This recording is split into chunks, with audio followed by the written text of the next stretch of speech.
राहुल गांधी की रीलॉन्चिंग के तौर पर उसको लिया गया था। कन्हैया कुमार को आप विधानसभा चुनाव के परिप्रेक्ष्य में बहुत हल्के में नहीं ले सकते हैं। नमस्कार, भारत एक्सप्रेस देख रहे हैं आप, आपके साथ मैं हूं उज्जवल मिश्रा। बिहार में चुनाव है और इन्हीं चुनावों के बीच आपने राहुल गांधी की एक तस्वीर आज फिर देखी होगी, व्हाइट टी शर्ट वाली तस्वीर। बीते दिनों राहुल गांधी की जब यात्रा हुई थी, भारत जोड़ो यात्रा, उस दौरान आपने राहुल की तस्वीर देखी होगी। लेकिन अब बिहार के बेगूसराय राहुल गांधी पहुंचे हुए थे और नौकरी दो पलायन रोको यात्रा थी। आपको जानकर हैरानी होगी और दिलचस्प बात यह है कि यह यात्रा कन्हैया कुमार निकाल रहे हैं, वही कन्हैया कुमार जो एनएसयूआई के नेशनल इंचार्ज हैं और पिछली बार बिहार के बेगूसराय से विधानसभा चुनाव लड़ा था, हालांकि हार गए। अब इस पूरे मुद्दे को लेकर कई सारे इसमें सवाल हैं कि क्या कन्हैया कुमार को फेस बना करके राहुल गांधी बेगूसराय से रिलॉन्च करने वाले हैं? क्या कन्हैया कुमार पर अब कांग्रेस की पूरी सियासत बिहार के अंदर टिकी है? और जिस कन्हैया कुमार को लेकर के तमाम सवाल उठते थे कि लालू यादव, तेजस्वी यादव उनको बिहार आने नहीं देना चाहते हैं, उसको लेकर के हम पूरी बातचीत करेंगे। यानी बिहार के चुनावों को लेकर, कन्हैया कुमार को लेकर, कांग्रेस को लेकर, ये सारी हमारी बातें होंगी। हमारे साथ हमारे consulting editor doctor Praveen Tiwari sir होंगे। तो सर, आज वो तस्वीर आपने राहुल गांधी की देखी और बिहार आने से पहले राहुल गांधी ने कहा भी था कि आप सभी लोग सफ़ेद टी शर्ट पहन करके आइए, व्हाइट मूवमेंट में हिस्सा लीजिए, और कन्हैया कुमार को लेकर के खास बात यहाँ पर चल रही है। हाँ, मुझे भारत जोड़ो यात्रा की याद आई। मैंने काफ़ी वीडियोज़ उस पर बनाए थे, काफ़ी पॉपुलर भी हुए, और सच पूछिए तो मैं प्रभावित रहा था उनकी उस यात्रा से। और वो यात्रा ऐसी यात्रा थी जिसके बाद में कांग्रेस में एक नई जान आ गई, इस तरह का इम्प्रेशन मिल रहा था। वो कंटिन्यू नहीं हो पाई, उसका वो फ़ायदा लोकसभा चुनाव में नहीं मिला जिसकी उम्मीद राहुल गांधी और कांग्रेस के अन्य नेताओं को थी। राहुल गांधी की रीलॉन्चिंग के तौर पर उसको लिया गया था, इसमें कोई दो राय नहीं है। उस यात्रा ने उन्हें पुश करके जो उनकी पुरानी छवि थी, एक युवराज वाली, ना समझी वाली और मैच्योर नहीं है, इमेच्योर वाली जो छवि थी, उसको तोड़ने में बड़ा काम किया, सार्थक साबित हुई। हालांकि उसके बाद में एक भारत जोड़ो यात्रा उनको फिर गुजरात से लेके यहाँ तक निकालनी थी, यानी जैसे दक्षिण से लेके वो कश्मीर तक गए थे, उसी तरह से उनको नहीं, उन्होंने उल्टी यात्रा शुरू करी थी, दक्षिण से शुरू करी थी। उसकी वजह यह थी कि दक्षिण में असर ज़्यादा मिल सकता था, सपोर्ट ज़्यादा हुआ भी यही। तो क्या होता है कि शुरुआत अच्छी होती है तो फिर बाद में लोग जुड़ते चले जाते, राजस्थान आदि इत्यादि तमाम जगहों पर फिर वो गए थे, खूब कवरेज हम करते रहे। आज आपने ठीक कहा कि जो सेटअप था, जिस तरह के झंडे थे, जिस तरह से उसको दिखाया गया, बिल्कुल ऐसा लग रहा था कि हम कोई भारत जोड़ो यात्रा की पुरानी तस्वीर को देख रहे हैं। यही कन्हैया कुमार जो हैं, ये भारत जोड़ो यात्रा के दौरान राहुल गांधी के साथ बने रहे थे। ये तो कुछ चीज़ें हैं जो उन तस्वीरों को याद दिलाती हैं। दूसरी बात, ये जो कार्यक्रम था, ये जो यात्रा है, ये कन्हैया कुमार निकाल रहे हैं। कन्हैया कुमार को सपोर्ट करने के लिए राहुल गांधी गए हैं। अब कन्हैया कुमार जो हैं वो क्या कांग्रेस का चेहरा है बिहार में, ये एक पहला सवाल होता है। कन्हैया कुमार को आप विधानसभा चुनाव के परिप्रेक्ष्य में बहुत हल्के में नहीं ले सकते हैं, क्योंकि जिस हार की आप बात कर रहे हैं वो हार उनकी लोकसभा चुनाव के दौरान हुई थी। बड़ा मुकाबला होता है और पहली बार अटेम्प्ट कर रहे थे। मैं पहले चुनाव की जब गिरिराज सिंह के खिलाफ खड़े हुए थे, और मैं ये भी बता दूं कि कम्युनिस्ट पार्टी की तरफ से खड़े हुए थे, और मैं ये भी बता दूं कि बेगूसराय का ये जो इलाका है, ये गढ़ है कम्युनिस्ट पार्टी का, था मतलब एक समय में। अब तो कहीं भी कोई गढ़ नहीं, अब तो पश्चिम बंगाल जैसे किले ध्वस्त हो गए हैं, तो फिर कहीं क्या बचा है। काडर शिफ्ट होता है, लोगों की सोच शिफ्ट होती है। जो कम्युनिस्ट होते हैं, क्योंकि मेरे पिताजी खुद जो हैं कम्युनिस्ट रहे हैं, तो मैं जानता हूं कि उन लोगों की एक आइडियोलॉजी होती है, और once a communist is always a communist kind of उनकी विचारधारा होती है। तो वो कुछ भी हो जाए, चाहे वो आम आदमी पार्टी में जैसे बहुत सारा काडर चला गया, किसी अन्य में चला गया, कोई मतदाता, लेकिन वो बीजेपी की तरफ नहीं जाते हैं, क्योंकि बीजेपी कम्युनिज्म के बड़ा खिलाफ है। मतलब वो राष्ट्रवाद बनाम वामपंथ, नक्सली, आप देखते होंगे इस सब शब्द का भी बड़ा इस्तेमाल किया जाता है। तो वामपंथ और बीजेपी का कभी वो दक्षिणपंथ और वामपंथ जैसे ये ऐसे समझ लीजिए दुर्विरोधी हैं। तो कन्हैया कुमार को एक तो ये सपोर्ट मिलता है कि उस गढ़ में जो एक विचारधारा है, अब वो कितनी बनी हुई, देखिए वहाँ से गिरिराज सिंह जीत कर आते हैं, तो इससे तो साबित हो जाता है कि भारतीय जनता पार्टी को हाथों हाथ ले। मेरी अपनी थ्योरी पर मैं आपको ये बात भी कह दूं कि बीजेपी ने नर्चर किया, गिरिराज सिंह बड़े लोकप्रिय वहाँ के नेता है। अब आइए विधानसभा चुनाव पर।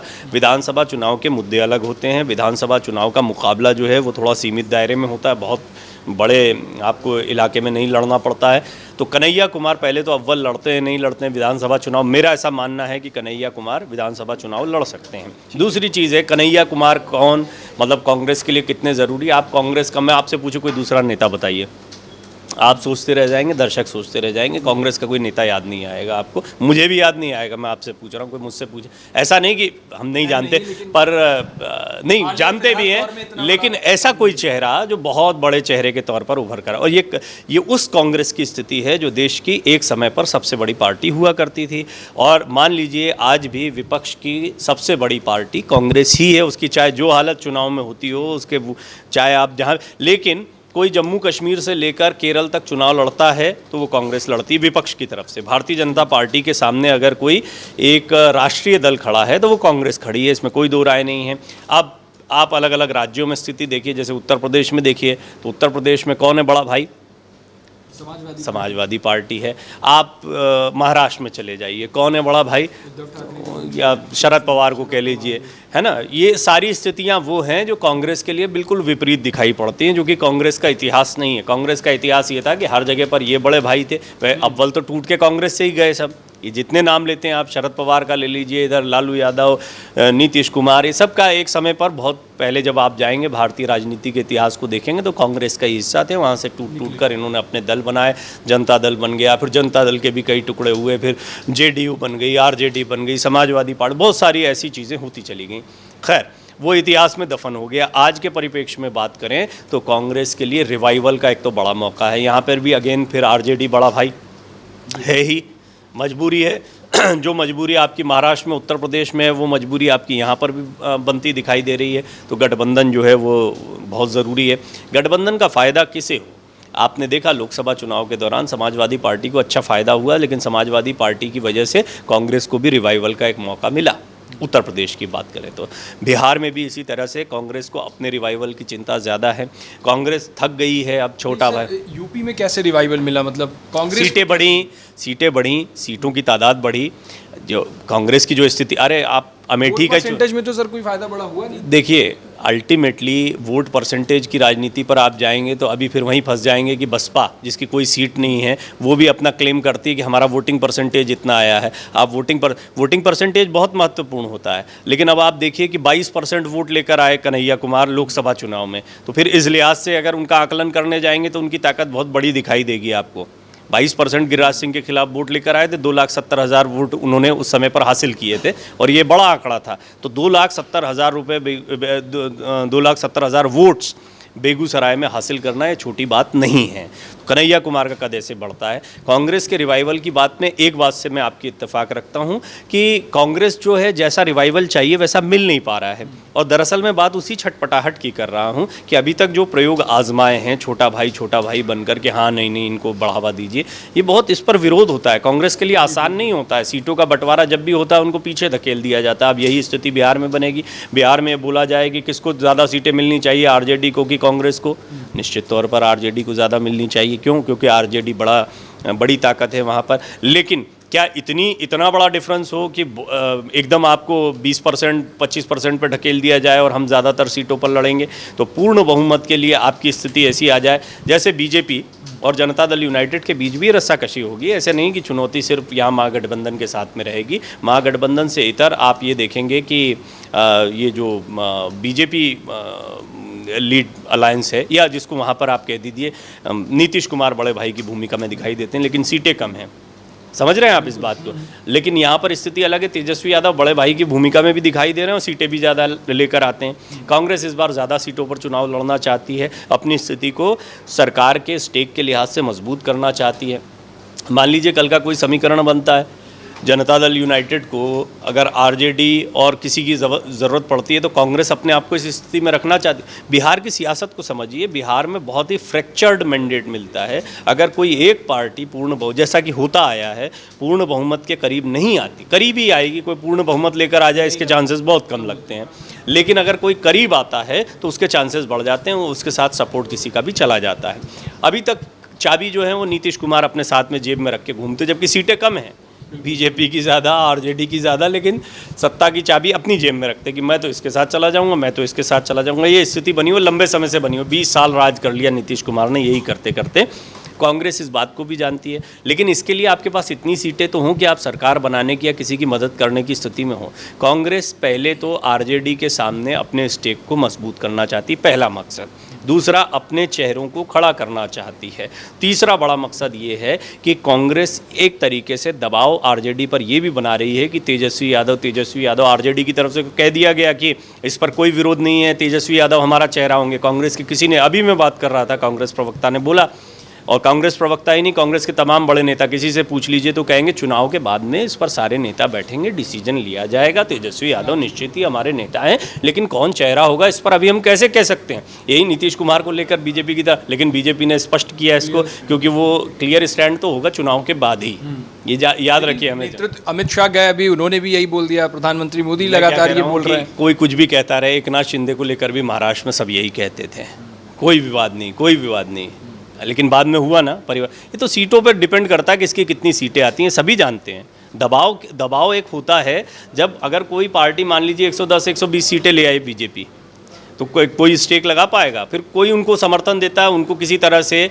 आज ये मान लीजिए एक समय ये भी था, इंद्र कुमार गुजराल, चंद्रशेखर, HD देवेगौड़ा, ये भी एक एक करके प्रधानमंत्री बने इस देश के। क्या सीटें थी इनकी? कुछ भी सीटें नहीं थी इनकी, लेकिन क्योंकि उनके पास में ये था कि हाँ, कांग्रेस ने बाहर से सपोर्ट कर दिया, इन्होंने बाहर से सपोर्ट कर दिया, हमारी सरकार बन गई, बीजेपी को सत्ता से दूर रखना, हमने सरकार बना ली।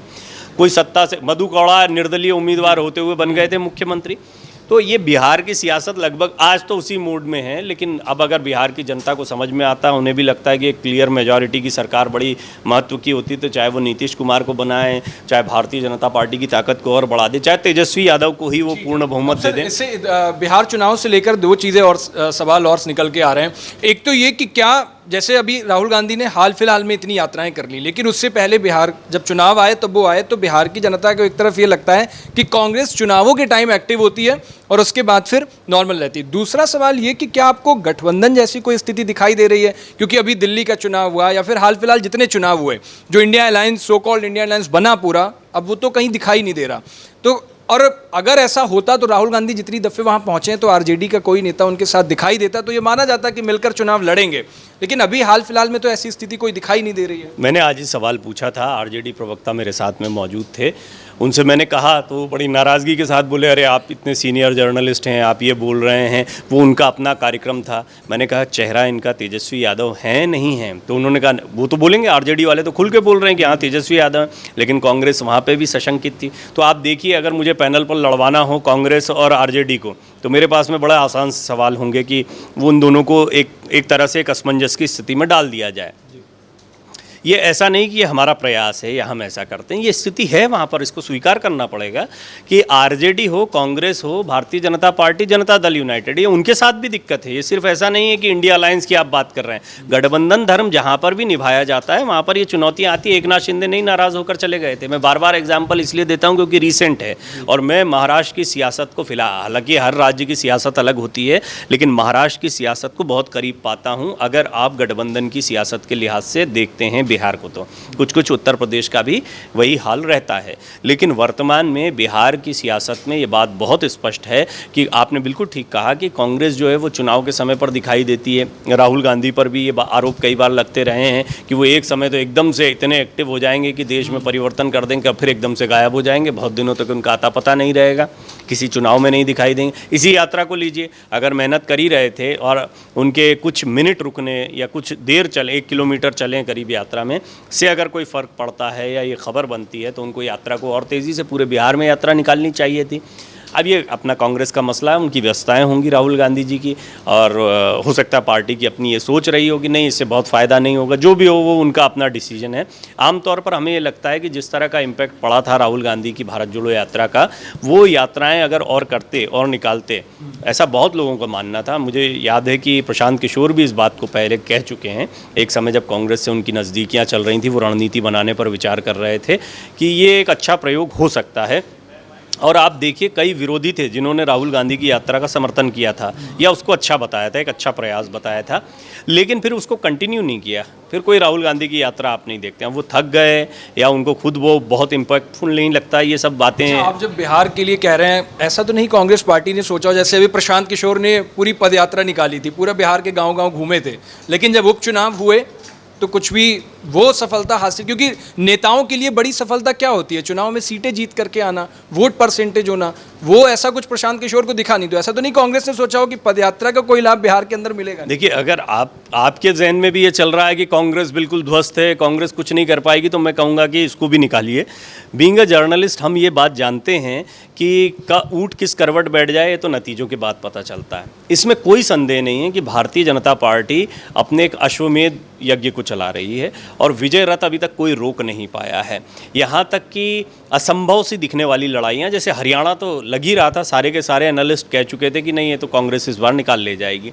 छत्तीसगढ़ में भूपेश बघेल की बहुत मजबूत स्थिति थी, महाविकास अघाड़ी की स्थिति महाराष्ट्र में बहुत मजबूत बताई जा रही थी। इन सारे चुनावों को, दिल्ली में आम आदमी पार्टी के साथ कड़ा मुकाबला था, लेकिन इन सारे मुकाबलों को भारतीय जनता पार्टी ने नतीजों को के लिहाज से देखा जाए तो जिस सहजता से निकाला है, वो आप पहले की लड़ाई और पहले की रणनीति को नहीं भूल सकते हैं। उसमें उस स्थिति तक पहुंचने के लिए खूब खून पसीना बहाया है भारतीय जनता पार्टी ने, और उसके लिए उन्होंने काफ़ी रणनीतियां बनाई। बिहार में एक बहुत ही स्ट्रांग रणनीति के साथ में भारतीय जनता पार्टी चल रही है। उस पर कभी और विस्तार से बात कर लेंगे कि भारतीय जनता पार्टी की क्या रणनीतियाँ चल रही हैं, किस तरह से वो आगे बढ़ रही है। लेकिन एक बात तो बहुत स्पष्ट है कि इस बार कांग्रेस अपना पूरा जोर लगाना चाहती है। बिहार उनके लिए एक तरीके से अग्नि परीक्षा है। बिहार का परिणाम उनके राजनीतिक भविष्य को बहुत हद तक तय करेगा। अपोनेंट के तौर पर भारतीय जनता पार्टी इस बात को जानती है कि अगर कांग्रेस को यहाँ पर झटका लगता है तो कांग्रेस का एक तरीके से रिवाइवल का जो मोड चल रहा था वो यहीं पर स्विच ऑफ हो जाएगा, वो मोड यहीं पर रोक दिया जाएगा। अब कन्हैया कुमार से आपने क्यों, मैं आ रहा था इस चर्चा का बहुत ज़रूरी सवाल यही था कि जैसे कन्हैया कुमार को लेकर के बहुत सारे जो सीनियर जर्नलिस्ट हैं, एनालिसिस करते, वो ये कह रहे थे और ये सामने भी आया कि लालू यादव ये नहीं चाहते या तेजस्वी नहीं चाहते कि कन्हैया बिहार के अंदर आए और वो युवाओं वाली छवि बनाएं। उसको रोकने के लिए कई बार कन्हैया को बिहार से बाहर भिजवाया। ये कहा गया कि लालू यादव ने खुद राहुल गांधी से इसकी बात की, राहुल गांधी ने माना। अब कन्हैया कुमार को लेकर के क्या आप जिस गठबंधन की बात कह रहे थे वो गठबंधन की बात बन पाएगी या फिर कन्हैया को निकाल करके बाहर ही भेज दिया जाएगा? किसी पार्टी का आंतरिक मामला पार्टी का आंतरिक मामला होता है। कन्हैया कुमार की हैसियत का अंदाज़ा आप राहुल गांधी के उनकी रैली में शामिल होने से लगा सकते हैं। कांग्रेस के लिए कन्हैया कुमार ज़रूरी हैं।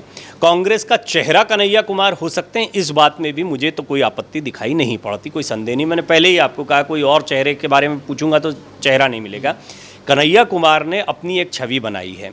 नकारात्मक पहले वो छवि रही क्योंकि उनके ऊपर देशद्रोह जैसे गंभीर आरोप लगा दिए गए, लेकिन एक छात्र नेता के तौर पर, एक कुशल वक्ता के तौर पर डिबेट्स में कई बार कई बड़े बड़े नेताओं को आड़े हाथों लेने की वजह से कन्हैया कुमार ने अपनी एक इमेज युवाओं के बीच में बनाई है। इससे इनकार नहीं किया जा सकता है।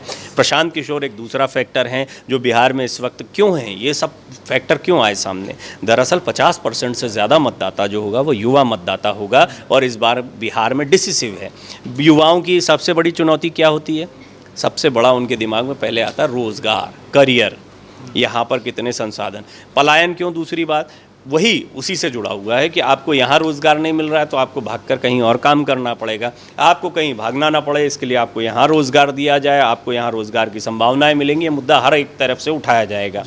आज हमने पूछा, जनता दल यूनाइटेड के प्रवक्ता से भी पूछा, उनका कहना है और ये उनके पार्टी के बड़े नेताओं की तरफ से भी आता है कि पहले देखिए, वो हमेशा कहेंगे देखिए लालू जी के राज में क्या था, गुंडाई होती थी, ये होता था। तो युवा कोई दिखाई भी नहीं देता। अब नहीं, जेडीयू में बहुत युवा है, ऐसा नहीं कि युवा नहीं है वहाँ पे। ऐसा नेता जो नीतीश कुमार के समकक्ष वाला आ जाए या फिर बड़ा सा चेहरा जैसे बीजेपी में दिखाई दे जाएगा, अन्य पार्टियों में दिखाई देखिए क्या होता है भारतीय जनता, अब आप क्या सोचते हैं कांग्रेस में कोई नेता नहीं है, पर राहुल गांधी एक चेहरे के तौर पर है। और क्या राहुल गांधी से पुराने नेता नहीं? बहुत पुराने नेता हैं। एक समय पे नेता ही नेताओं की पार्टी हुआ करती थी, एक से एक बड़े थे। जब कोई मंत्री होता है, हमारे साथ प्रवक्ता के तौर पर कई लोग बैठे, बाद में मंत्री बन गए, बड़े बड़े मंत्री बने। हमने आज जो मंत्री बने हुए उनको प्रवक्ता के तौर पर देखा है, तब हमको उनके समकक्ष वो जो मंत्री होते थे वो बड़े दिखाई दे। राजनीति में ऐसा कोई बड़ा छोटा नहीं होता। आप थोड़ा और जब लंबे समय तक इन चीज़ों को देखेंगे तो कुछ चेहरे जो आपको आज दिखाई देते हैं वो आपको ऐसा लगता है कि इनके समकक्ष कोई और चेहरा नहीं है। कन्हैया कुमार कोई चेहरा थे कि आज बात कर रहे हैं ना आप, कुछ समय पहले तक जेल जाने की नौबत और हमेशा एक तलवार लटकी हुई है उनके ऊपर, क्या होगा उनके करियर का, देशद्रोह के आरोप जैसी स्थिति थी। आज आप बात कर रहे हैं कि क्या वो कांग्रेस का चेहरा होंगे। एक समय पर राहुल गांधी की राजनीति को बिल्कुल ख़त्म मान लिया गया था, आज विपक्ष को ले देकर उनके पीछे खड़ा होना पड़ा। आप जिस इंडिया अलायंस की बात करते, बना नहीं बना, बनाने का प्रयास तो किया ही जा रहा है। किसके चेहरे के चेहरा बड़ा महत्वपूर्ण होता है, चेहरा नर्चर किया जाता है। चेहरा समकक्ष तब आता है जब उस चेहरे को बनाया, जिस दिन बनाना होगा उस दिन बनाना शुरू कर दिया जाएगा। ब्रांडिंग होती है उसकी, चेहरे को बनाया जाता है, तैयार किया जाता है, आगे किया जाता है। बड़े नेताओं में कई नेता हैं, गिरिराज सिंह जिनके खिलाफ खड़े हुए थे। गिरिराज सिंह कोई छोटा चेहरा है क्या? लेकिन जब बिहार की सियासत की बात आएगी, बिहार में मुख्यमंत्री बनाना होगा, तब देखा जाएगा किसका चेहरा आएगा। डॉक्टर मोहन यादव की तरह, भजन लाल की तरह या नायब सिंह सैनी की तरह अचानक से कोई चेहरा आ जाएगा। कौन से बड़े चेहरे थे, कौन जानता था इनको? आज सब बड़े चेहरे हो गए, आज सब माननीय मुख्यमंत्री हैं। आप बोलोगे हाँ हाँ हम जानते हैं, लेकिन मैं आपसे 2 महीने पहले पूछता तो आप कहते नहीं हम नहीं जानते, हमको इनके बारे में नहीं पता है।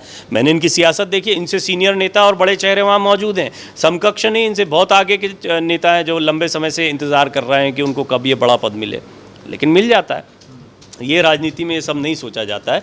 अभी नीतीश कुमार चेहरे के तौर पर हैं। नीतीश कुमार की सेहत को लेकर बहुत खबरें चली हैं, तो उनकी बजाय कोई और होगा क्या? कोई बीजेपी का चेहरा होगा क्या?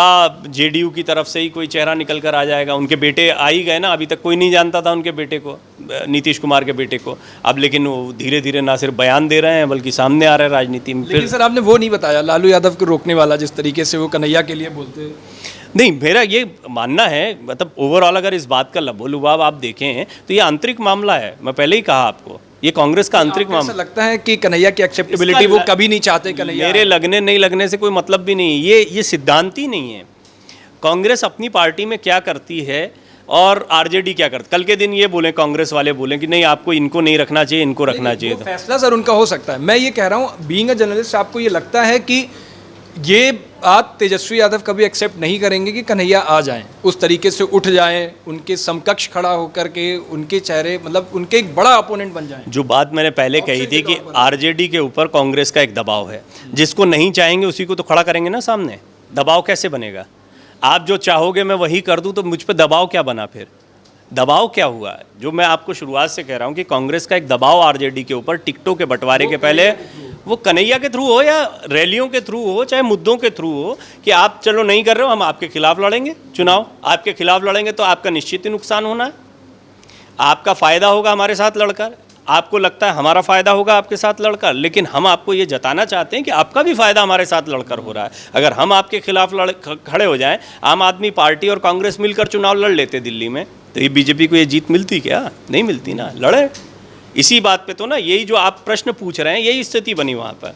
अब इससे कौन कौन सबक लेता है? कोई अहम में रह जाए। आम आदमी पार्टी को लगता था कि नहीं अब कांग्रेस से समझौता नहीं करेंगे, दोनों ही तरफ से था। कांग्रेस को भी ये लगता था कि नहीं करेंगे हम समझौता, नहीं किया तो क्या हुआ वो देख लिया। आप वोटिंग परसेंटेज और एक एक सीट का आकलन निकाल लीजिए, कितने सीटों कितने वोटों से किस किस जगह पे कौन हारा है।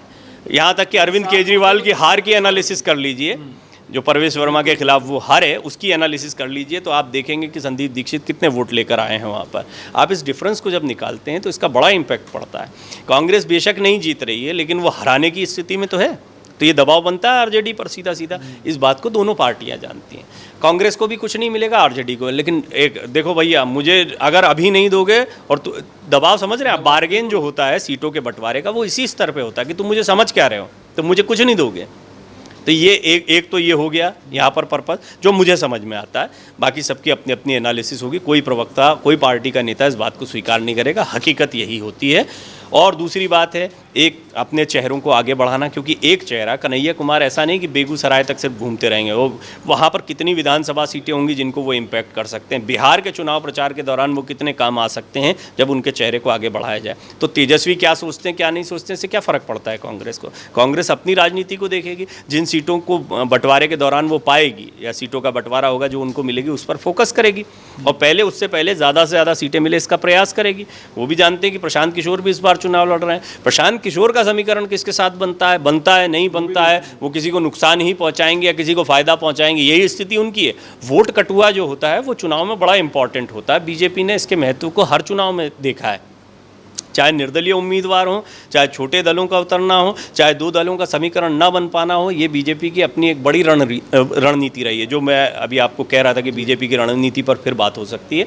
जहाँ तक कन्हैया कुमार के चेहरे का सवाल है, कांग्रेस की तरफ से कोई मुख्यमंत्री का चेहरा होगा, इसके दूर दूर तक कोई आसार नहीं दिखाई पड़ते। लेकिन मैंने आपको ऐसा भी उदाहरण बताए हैं कि बहुत छोटे छोटे दल या निर्दलीय विधायकों जैसे लोगों को भी अवसर मिला है, तो कहीं कुछ नहीं कहा जा सकता। अल्टीमेटली चुनाव के नतीजों में किसको कितनी सीटें मिलती हैं, ये तय करेगा कि किसकी क्या ताकत है। चुनाव के नतीजे आने के पहले सबसे बड़ी जो टसल है अभी दोनों ही गठबंधनों में, वो है सीटों का बंटवारा। किसको सीटों के बंटवारे में कितनी सीटें मिलती हैं, ये जनता दल यूनाइटेड बीजेपी के बीच भी खींचतान है और आरजेडी और कांग्रेस के बीच भी खींचतान है। कांग्रेस की स्थिति क्योंकि थोड़ी सी कमज़ोर सी दिखाई पड़ती है, हाल में बहुत अच्छा प्रदर्शन नहीं रहा, तो हर जगह दब दब कर रहना पड़ता है, वहाँ पर कांग्रेस अपनी ताकत को दिखाने का ये प्रयास इन यात्राओं के जरिए कर रही है। और जातीय समीकरण का मुद्दा उनका पुराना मुद्दा है। वो जानते हैं कि बिहार में यादव मुस्लिम समीकरण जो है वो बड़ा मजबूत समीकरण आरजेडी के लिए बना हुआ है। दलित समुदाय जो ओबीसी वोटर है वो 80% से ज़्यादा अगर आप इन सबको मिला लें तो ये मतदाता वहाँ पर होता है। ये बीजेपी की बहुत बड़ी ताकत हाल के दिनों में रेस्ट ऑफ द कंट्री दिखाई पड़ती है। बीजेपी इसको भुनाने का पूरा प्रयास बिहार के चुनाव में करेगी। ये टूटेगा तो कांग्रेस की तरफ उसका परंपरागत वोटर लौट कर आएगा और कांग्रेस को फ़ायदा ये भी मिले कि नहीं, हम ऐसा नहीं कि कांग्रेस की जो भी स्थिति आज आप देश में देखते हो, आरजेडी और हम मिलकर लड़ रहे हैं, तो एक तरीके से कांग्रेस लड़ रही का मतलब आरजेडी लड़ रही है, आरजेडी लड़ रही का मतलब कांग्रेस लड़ रही। यही गठबंधन का धर्म होता है। बाद में क्या होता है तो फिर हम सभी जानते हैं कि कौन किसके साथ लड़ता है। नीतीश कुमार सबके साथ सरकार बना चुके हैं, तो कोई धर्म फिर बाद में रहता नहीं है गठबंधन का। तो ये आने वाला समय बताएगा, लेकिन फिलहाल अभी सीटों के बंटवारे को लेकर ये सारी खींचतान चल रही है। तो सीट बंटवारा और जातीय समीकरण, ये दो चीजें ऐसी हैं जो बिहार के किसी भी चुनाव में जहां पर गठबंधन की तस्वीर दिखाई देती है तो उनमें बहुत इंपॉर्टेंट होता है। हालांकि आपकी कन्हैया कुमार को लेकर के, कांग्रेस को लेकर के और ओवरऑल बिहार के विधानसभा चुनाव को लेकर क्या राय है, अपनी राय हमें कमेंट बॉक्स में जरूर बताइएगा। देश और दुनिया की बाकी तमाम खबरों के लिए देखते रहिए भारत एक्सप्रेस।